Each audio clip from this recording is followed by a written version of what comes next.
নমস্কার। ঈশ্বর ভিন্ন আর কেউ ভুল ত্রুটির ঊর্ধ্বে নয়, তাই আমারও ভুল ত্রুটি থাকলে ক্ষমা সুন্দর দৃষ্টিতে দেখবেন। এই ভিডিওটি একান্ত আমার ক্ষুদ্র জ্ঞানের আলোকে তৈরি। কারোর সাথে কোনো সাংঘর্ষিক হলে আমি প্রথমে ক্ষমা চেয়ে নিচ্ছি। সাথে কোনো প্রকার দ্বিমত থাকলে তা ব্যক্তিগতভাবে জানানোর অনুরোধ করছি, অন্যথায় অন্যজনের শিখার আগ্রহ নষ্ট হতে পারে। শুধু গীতামুখী ও ধর্মীয় চেতনায় যারা উদ্বুদ্ধ হতে চায়, ভিডিওটি তাদের জন্য। জয় গীতা।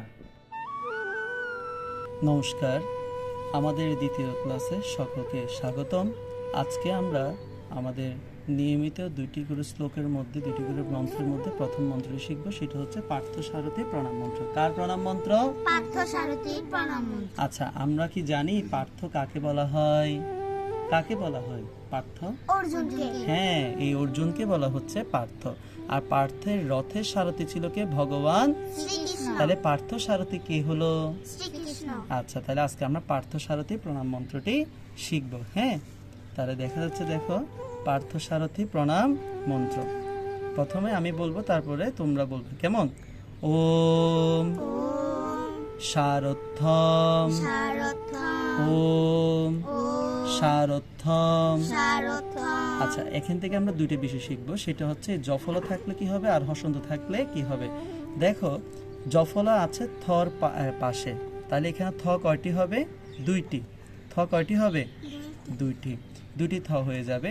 তাই আমরা প্রথমটি বলবো সা রথ, আরেকটা বলবো কি?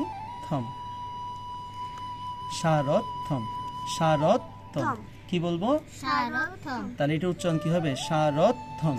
আবার বলো। সারথ্যম। আচ্ছা, আরেকটি বিষয় হচ্ছে হসন্ত।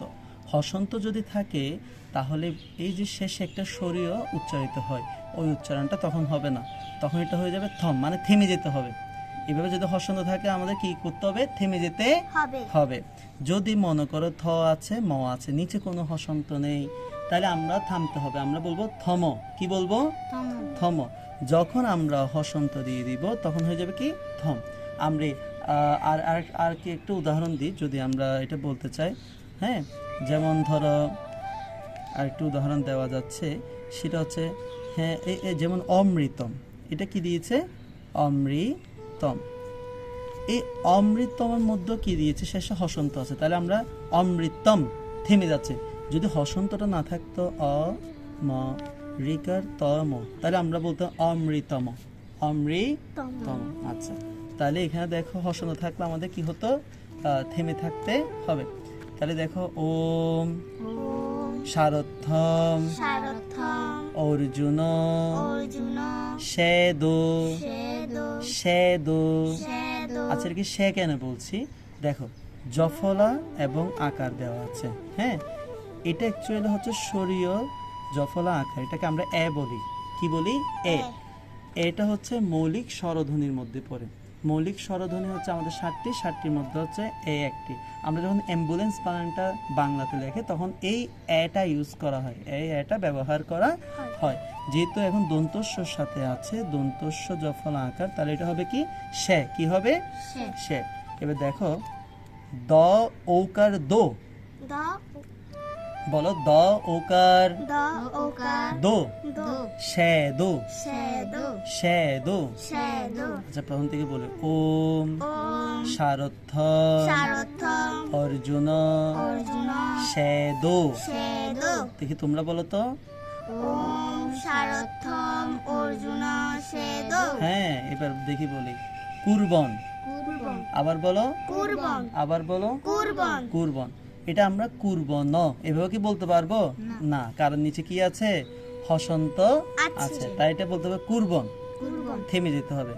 গীতা, গীতা, কুরবন গীতা, কুর্বন, গীতা, অমৃতম, অমৃতম, অমৃতম, অমৃতম, অমৃতম, অমৃতম, দদো, দদো, দদো, দদো, দদো, দদো, কুরবন গীতা, কুর্বন, গীতা, অমৃতম দদো।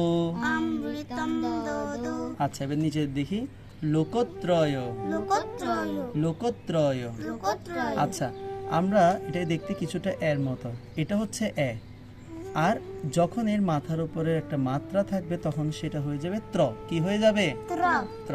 তাহলে এটা হবে কি? ত্র।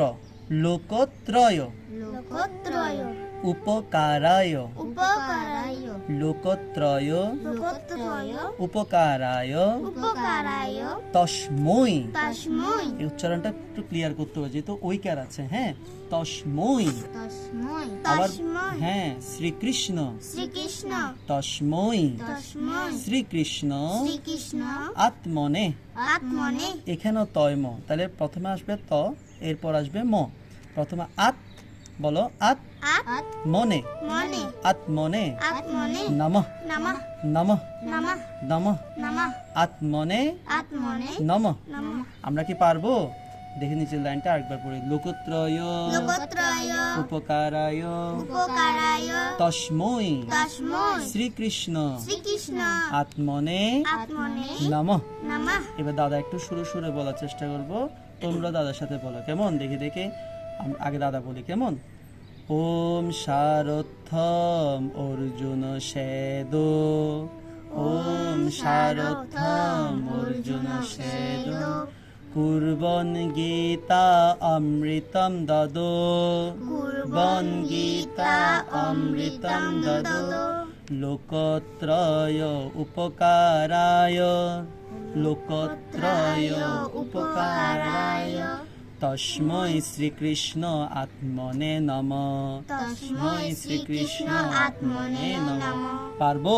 হ্যাঁ আচ্ছা আচ্ছা, আমরা তো এর মধ্যে একটি প্রণাম মন্ত্র শেষ করেছি। এবার আমরা যে শ্রীমদ্ ভগবত গীতাটা আমরা পড়তে যাব, শুরু করব, সেই গীতার প্রণাম মন্ত্রটা শিখবো। আমরা কার প্রণাম মন্ত্র শিখবো?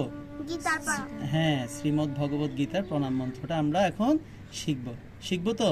হ্যাঁ। আচ্ছা, আমরা একটু মনোযোগ দিব। দেখো প্রথমে কি বলছে, ওম ওম শ্রীকৃষ্ণ শ্রীকৃষ্ণ হৃদয়ম হৃদয় ওম শ্রীকৃষ্ণ শ্রীকৃষ্ণ হৃদয়ম হৃদয় ওম শ্রীকৃষ্ণ শ্রীকৃষ্ণ হৃদয়ম। হৃদয় আমরা তো এর আগে পড়েছিলাম না, প্রথম ভিডিওতে আমরা শিখেছিলাম কি, যখন অনুস্বার থাকে তখন কি উচ্চারিত হয়? ম উচ্চারিত হয়। যখন অনুস্বার থাকে তখন কি উচ্চারিত হয়? ম উচ্চারিত হয়। তাহলে সেটা হবে কি? হৃদয়ম। হৃদয় হৃদয় ওম ওম শ্রীকৃষ্ণ শ্রীকৃষ্ণ হৃদয়ম হৃদয় গীতা গীতা গীতা গীতা ওম ওম শ্রীকৃষ্ণ শ্রীকৃষ্ণ হৃদয়ম গীতা হৃদয় গীতা সংসার সংসার মলনাশিনীম মলনাশিনী মলনাশিনীম। মলনাশিনী আচ্ছা, আমরা বানানটা একটু ফলো করো। দেখো লাস্টে কিন্তু একটা হসন্ত আছে, তাই আমরা কি করতেছি, আমরা থেমে যাচ্ছি। মলনাশিনীম। মলনাশিনী আচ্ছা, তাহলে এবার দাদার সাথে সাথে পড়ো তো, ওম ওম শ্রীকৃষ্ণ শ্রীকৃষ্ণ হৃদয়ম গীতা হৃদয়ম গীতা সংসার সংসার মলনাশিনীম। মলনাশিনী দেখি তোমরা বলো তো, ওম শ্রীকৃষ্ণ হৃদয়ম গীতা সংসার মলনাশিনীম। হ্যাঁ, ধন্যবাদ।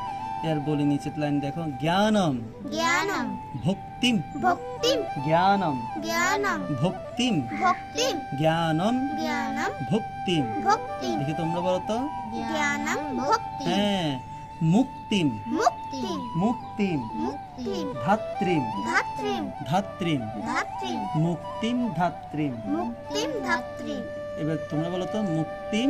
মুক্তিম ধাত্রীম হ্যাঁ, প্রথম থেকে বলে জ্ঞানম জ্ঞানম ভক্তিম মুক্তিম মুক্তিম। ধাত্রীম আচ্ছা, গীতা দেবীম গীতা দেবীম গীতা দেবীম গীতা দেবীম নমাম্যহম নমঃ নমাম্যহম।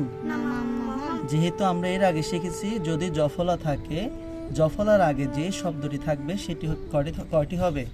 দুইটি। কয়টি হবে? দুইটি। তাহলে এটা হবে কি? নমাম্যহম। কি হবে? নমঃ নমাম্যহম। তাহলে আমরা দেখি নমাম্যহমটা দেখি, ন মাম্যহম। আচ্ছা, আমরা একটু লিখে দিই। হ্যাঁ, দেখো, ন মাম মহম নমাম্যহম নমাম্যহম।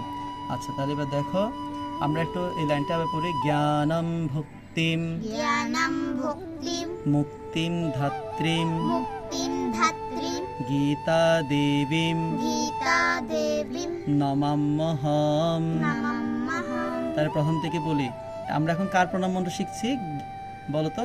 গীতার প্রণাম। গীতার প্রণাম। হ্যাঁ, ওম শ্রীকৃষ্ণ হৃদয়ম গীতা ওম শ্রীকৃষ্ণ হৃদয়ং গীতা সংসার মল নাশিনীম সংসার মলনাশিনী জ্ঞানম ভুক্তিম মুক্তিম ধাত্রীম জ্ঞানং ভক্তিম মুক্তিম ধাত্রীম গীতা দেবীম নমাম্যহম। গীতা দেবীম নমাম্যহম। একটু সুরে সুরে বলি, ওম শ্রীকৃষ্ণ হৃদয়ম গীতা ওম শ্রীকৃষ্ণ হৃদয়ম গীতা সংসার মলনাশিনীম সংসার মলনাশিনী জ্ঞানম ভুক্তিম মুক্তিম ধাত্রীম জ্ঞানং ভক্তিম মুক্তিম ধাত্রীম গীতা দেবীম নমাম্যহম। গীতা দেবীম নমাম্যহম। তাহলে আমরা এই দুটি মন্ত্র শিখে নিব, কেমন? আচ্ছা, সবাইকে নমস্কার।